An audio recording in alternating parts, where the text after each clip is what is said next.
Nature et bien-être ce soir, nous allons commencer par cette accession. Oui, que votre alimentation soit votre médicament. C'est une accession qui demande tout simplement à ce qu'on mange sain. Une alimentation saine qui est une technique de prévention contre plusieurs maladies, dont le cancer. Oui, nous allons parler aujourd'hui de la prévention du cancer, la prévention contre le cancer du sein par une alimentation saine. Ah oui, on a invité d'ailleurs même un nutritionniste pour faire l'exercice ce soir sur le grand rendez-vous. Nous allons d'abord suivre le reportage et revenir. Diagnostiqué le plus souvent chez la femme, le cancer du sein représente plus du tiers de l'ensemble des nouveaux cas de cancer. Une maladie qui accélère la production, parlons de manière très simple, la production rapide des cellules malignes. Et c'est ça qui entraîne cette maladie que nous appelons cancer et du sein, simplement parce que la localisation est au niveau du sein.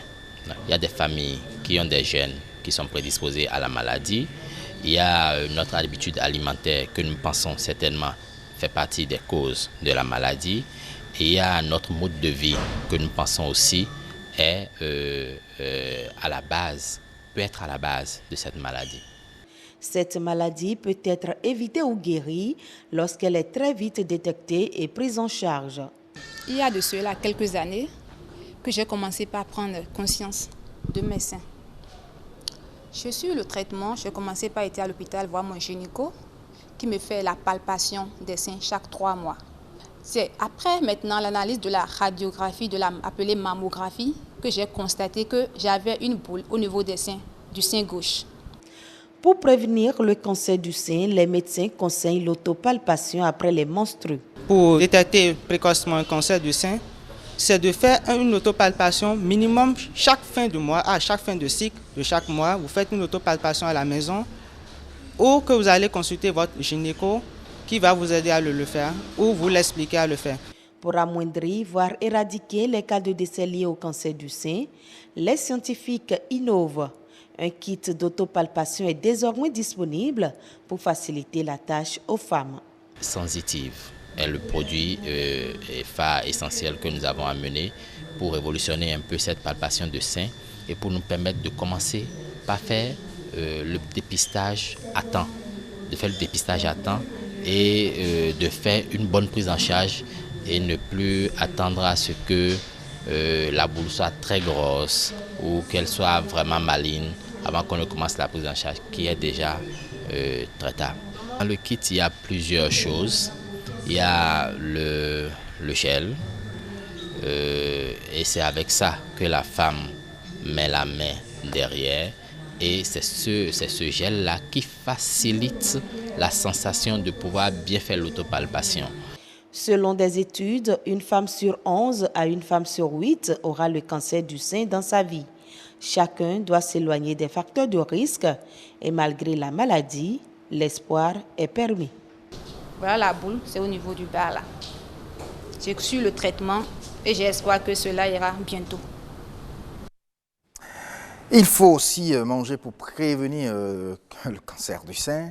Ah oui, c'est bien possible, chers téléspectateurs. Et pour cela, nous avons sur ce plateau M. Patrick Zinvoedo, qui est nutritionniste. Bonsoir. Bonsoir, cher ami. Merci d'être là. Oui.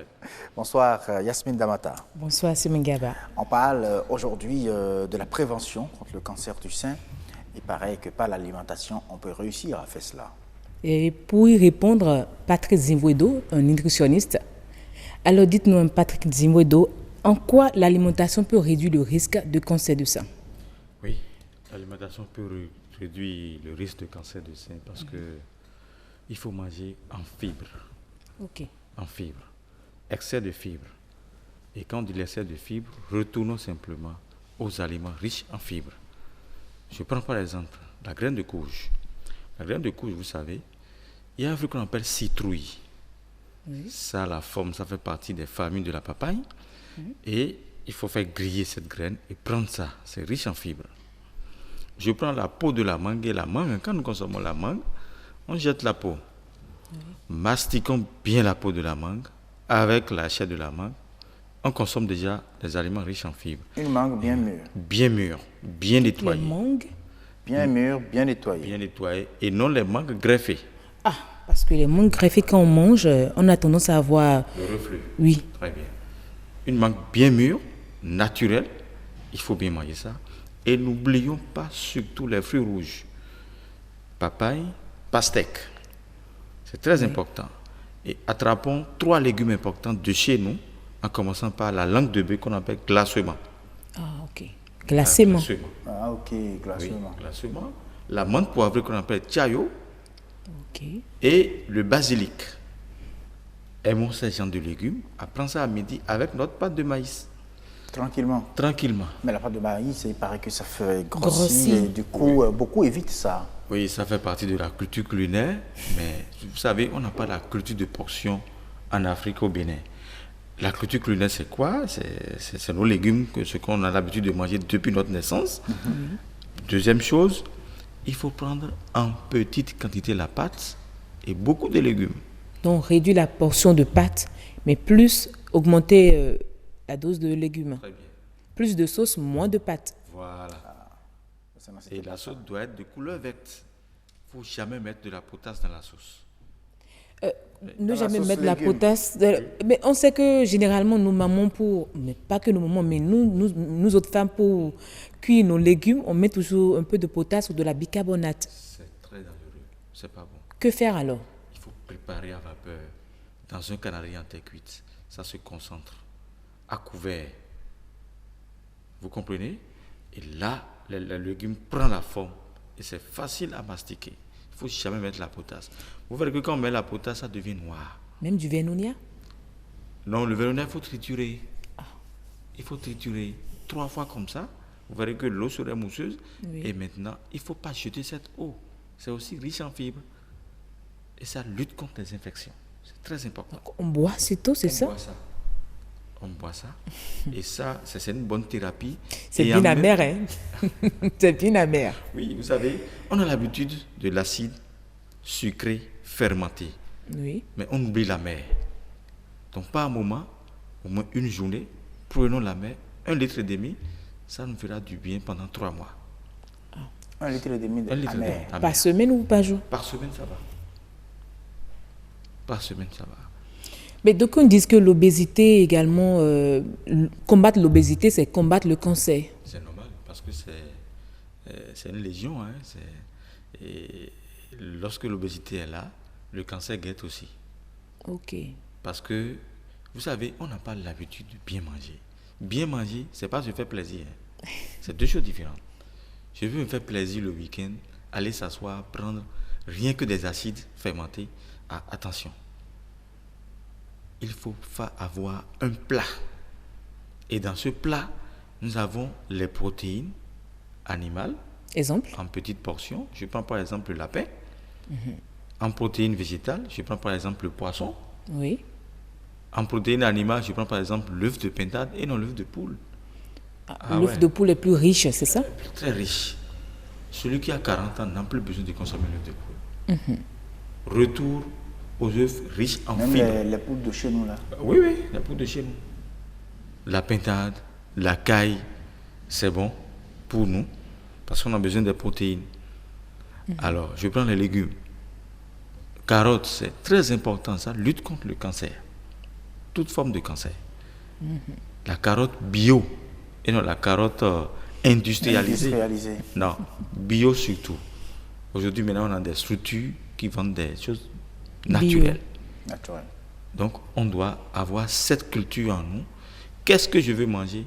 Le mode de cuisson avant d'en consommer. Et cessons de manger tardivement les soirs. Ah oui. Ça, c'est une source d'obésité, voire cancer. Ah, vous voulez amener les gens à compter les plafonds? Mais je raconte ma petite expérience hier. C'est à 23 heures que j'ai eu envie de manger. Ah oui. De 18 heures, je n'ai pas eu envie de manger, mais c'est à 23 heures que j'ai eu envie de manger. C'est pas bon. Je vous en prie. Et s'il arrivait que peut-être la personne n'a pas mangé toute la journée, ou bien il n'a pas eu le temps de manger, et que c'est à il s'est 22 retrouvé heures, peut-être à 22 heures et il tout, s'est libéré. il peut quand même manger un peu de fruits. Bon, à 22 heures de fruits, ça doit être en petites portions pour compenser. Et quels fruits? Jus d'ananas pressé, et non le sucre. Parce que dans ça, nous avons fructose, le sucre qui vient du fruit. Il ne faut pas qu'ils prennent du lait concentré ou bien du sucre blanc, bien c'est quoi, du sucre roux. Non. Pire encore, la date n'est pas bonne pour la soirée, c'est pour la matinée. Ou bien naturellement, il prend sa graine de couche en quantité avec une bouillie de fonio bien épaisse et c'est fini. Alors, est-ce à dire que le fait de ne pas bien manger, c'est ça qui Conduit au qui cancer. conduit au cancer? Oui, c'est ça. C'est ça qui amène au cancer. Même le cancer du sein, Oui, particulièrement. Oui, surtout nos femmes, excusez-moi, les femmes aiment trop la bière. La bière glacée. Mais c'est pas bon. L'enfant frappé. Frapper Gandhi, c'est pas bon. Je vous Mais en il prie. n'y a pas que les femmes qui prennent de la bière, les hommes également en prennent, puisque les hommes également font des cancers de sein. Oui, mais c'est rare. Mais c'est rare, mais il y en a donc. C'est pas que la femme, n'attaquons pas que la femme. Évitons, tout ça c'est industrialisé, c'est des molécules. Donc déjà, évitons la bière, Évitons la bière. surtout Je n'ai pas dit quand elle est d'éviter glacée. en laissant la bière, hein, Laissant la bière. mais Réduisons. bien non glacée. Surtout à midi, avant de manger et non après avoir fini de manger. Prendre la bière avant de manger. Avant de manger, non Bière glacée. non glacée. Avant de Petite manger. bouteille et non la grande bouteille. Il faut qu'on mange en responsabilité. Il ne faut pas qu'on mange pour manger. Pour manger. Il ne faut pas voir ce que l'autre prend et prend. Non, non, non, c'est pas bon. Tu dois connaître ton corps, maîtriser ton corps. Quand je prends les arachides, c'est quel type d'allergie le lendemain? Quand je prends acajou, c'est quel type d'allergie? Quand je prends le riz, je ne vais pas parler d'un riz, mais quand je prends le riz en amidon, j'ai quel type de constipation? De constipation. Mais dites-nous, la mauvaise alimentation, comment est-ce que le cancer survient en réalité? Si on explique un peu le processus, on saura en réalité que par l'alimentation, on peut effectivement éviter le cancer. Expliquez-nous un peu. Je disais au départ, les aliments riches en fibres. Combien de Béninois prennent des fruits le matin? C'est rare. Oui.